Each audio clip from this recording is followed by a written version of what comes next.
we may have our first lying liar story of 2016. I'm not a fan of the liars, and neither is the FTC. They are suing DeVry University over false advertising claims. They were putting out there on television that 90% of their students get jobs in their field of study within 6 months of graduation. Included in those numbers were people working in low-end retail jobs who were business majors. The company that now owns EpiPen has raised the price over 400%. The CEO, Heather Bresch, has basically come out and said, don't blame me, blame the system. And shocker of shockers, Heather Bresch claimed she had an MBA that she never actually earned. And now the Senate is saying they may want to bring her in front of them to testify. So let me just ask this. When you bring a known lying liar who lies in front of you to testify, are you expecting them to tell the truth? Need I remind you, U.S. Senate, of the Martin Shkreli debacle? No. PBS was caught faking the fireworks on their 4th of July broadcast. It was cloudy and rainy in D.C., so what is more American and patriotic than lying?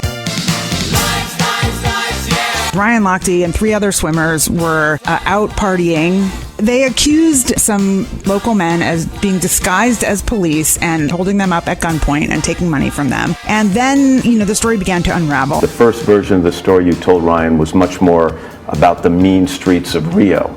And that's why I'm taking full responsibility for it, is because I over-exaggerated that story. The Rio police also lied.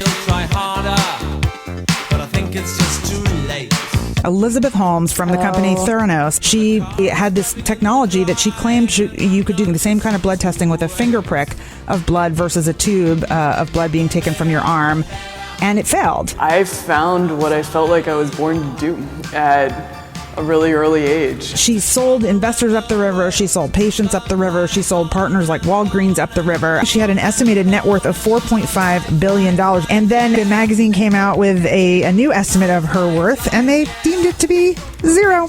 Nothing. Nada. Bupkis. One of the country's biggest banks, Wells Fargo, busted for creating millions of phony bank accounts. Since this massive years-long scam came to light, have you returned one nickel of the millions of dollars that you were paid? The board will take care of that. Have you returned one nickel? John Stumpf, the CEO of Wells Fargo, not only has he not returned one nickel, his personal stock increased during the time of the scam by more than $200 million on the backs of the customers and the 5,300 people he fired who were $12.25 an hour employees.